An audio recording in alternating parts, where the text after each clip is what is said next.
Ladies and G-strings, let's have a restring.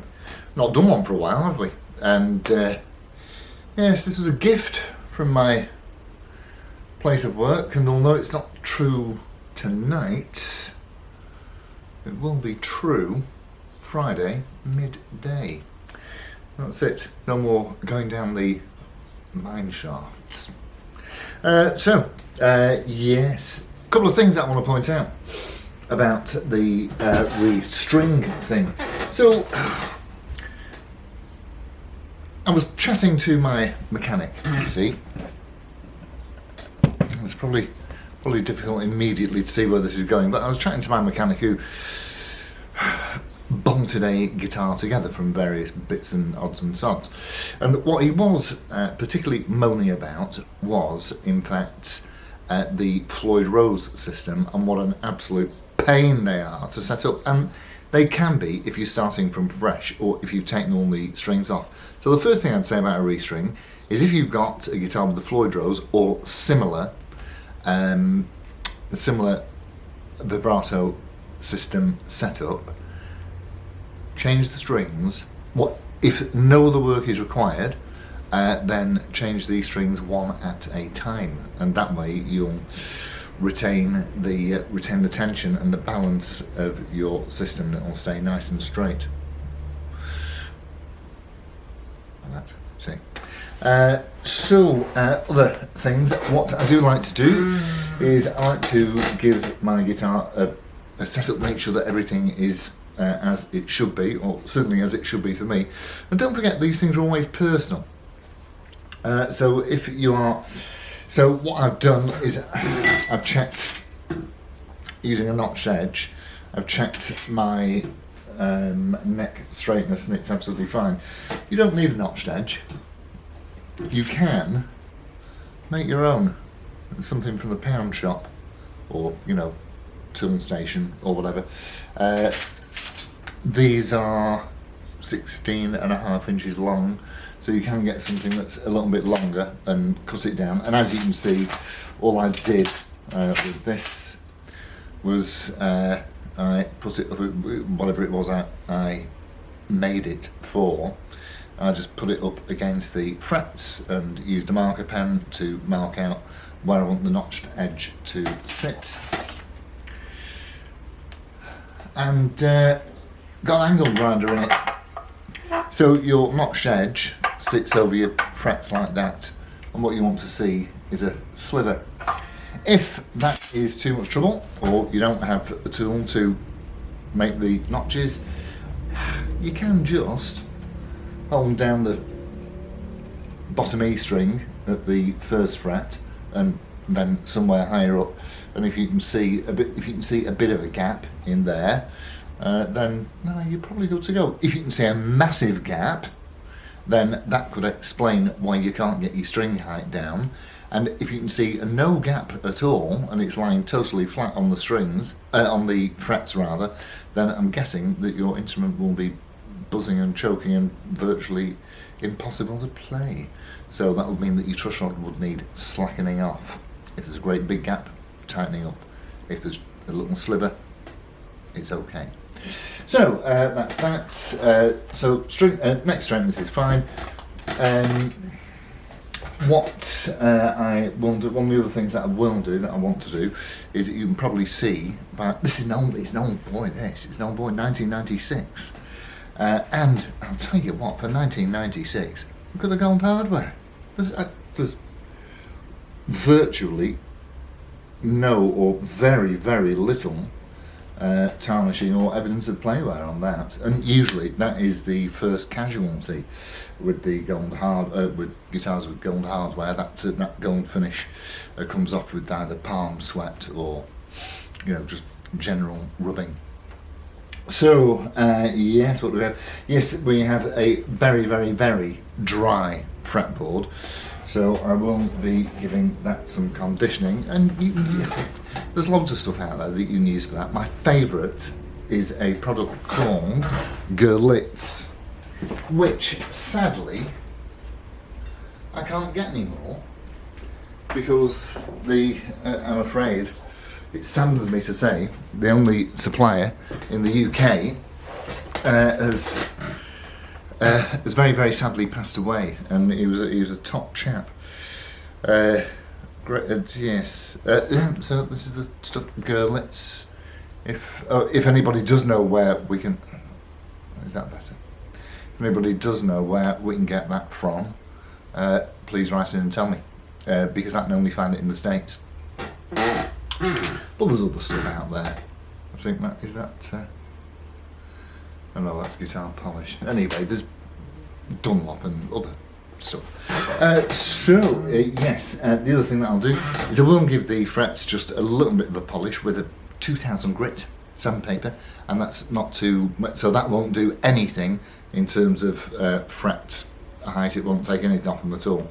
It'll just give them a little buff up. What else? Yeah, which looks clean enough, but you know, I'll pop a rag over it. And it's fitted with, currently, it's fitted with those smooth, what do they call them? Round wound, those flat wound, that's it. Those smooth, jazzy type strings. So they will go, in fact, because I think they've been on there for quite a long time, and they look, no, they don't look alright. And today's choice of string will be these. These are as good as anything I've used. So, strings off. What do you need? Well, what I use is I use one of these little dodgers that fits inside your drill, your you know, your little electric screwdriver, drill driver, whatever you want to call it. But you certainly don't need one of those. I mean, one of these is excellent, and of course it's got a really good clipper in the end. And if you don't have one of those, you can use these. These work perfectly well. They grip the end of the tuning peg, and they will fit any size of tuning peg as well. They're very adaptable, and yes, they're perfectly fine to use. So I'll show you very quickly. So we're all set up. We're going to condition the fretboard, and then I will show you how I put a string on. Doesn't sound difficult, does it? Yeah. So just two things that spring to mind while I'm removing the strings on this lovely thing here. One is, do not go taking a pair of these and cropping right the way across there, although I'm 100% sure, well, I'm not 100% sure, because you can't be 100% sure about anything, I don't think. Certainly 99% sure that the wood itself won't mind at all, but what you do run the risk of doing is knackering the gears in your tuners. So always release the tension first before you go cropping away. And the other thing is that you can only check your neck straightness when it's under tension, because largely because of course the neck, and it's particularly noticeable with guitars like SGs that have got quite skinny necks, or Ibanez wizard necks again certainly, because without these strings they can look totally flat or even back bowed, and the strings create tension obviously between the bridge and the tuners, and they will create a curve in the neck, you see. So you only check your neck straightness when the neck is under tension with all of the strings on. Right. So certainly I can tell you that the Gurlitz Guitar Honey here, but this is the, they have a few products. This is the general purpose guitar cleaner, and it smells nice as well. And they do a wax thing too, but you just can't get this stuff anymore. Like I say, if anybody knows where we can get that from, please let me know. Yeah, so the other thing that I usually do is I'll just very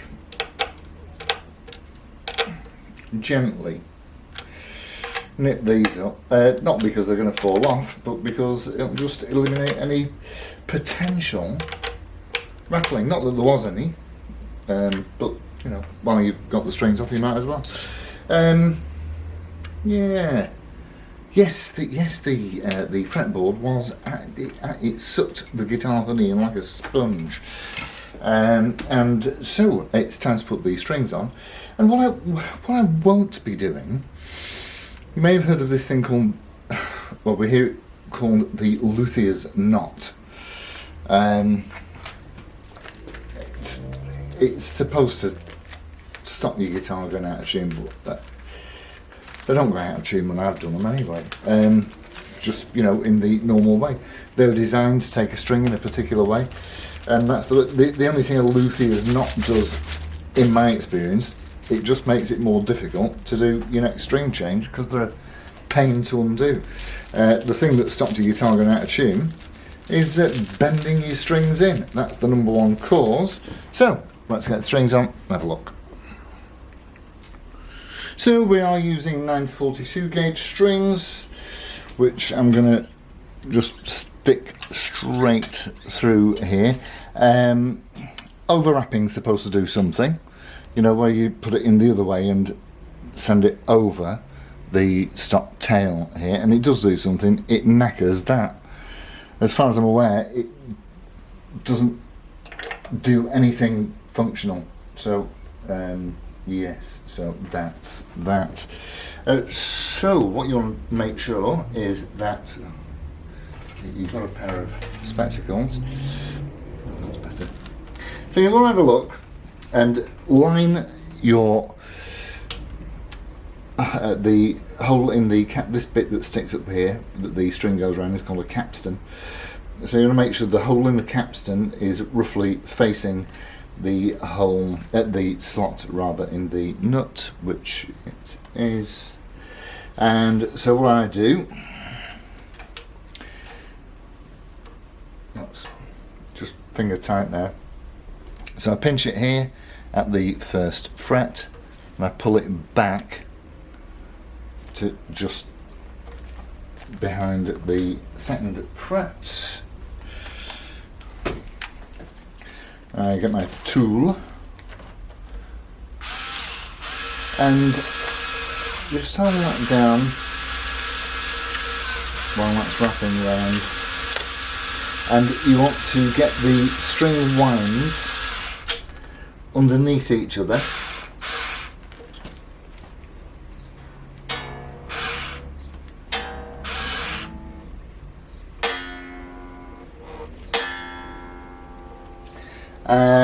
Because why do you want the string winds underneath each other? So that it will keep your string more readily in the nut. I shall do one more. So through the stop tail,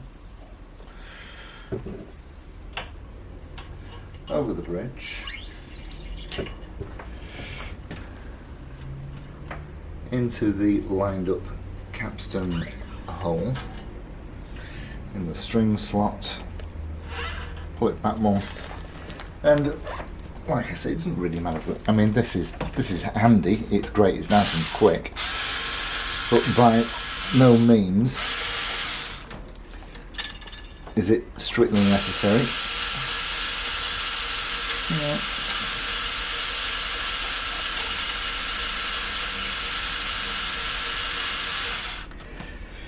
And that's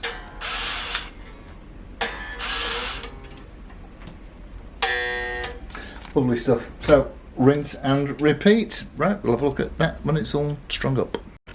Yeah, just out of interest, what I do tend to do for the thinnest strings, because they're a bit more faffy, is I kind of pull them to one side so that I can keep them going in a downward direction.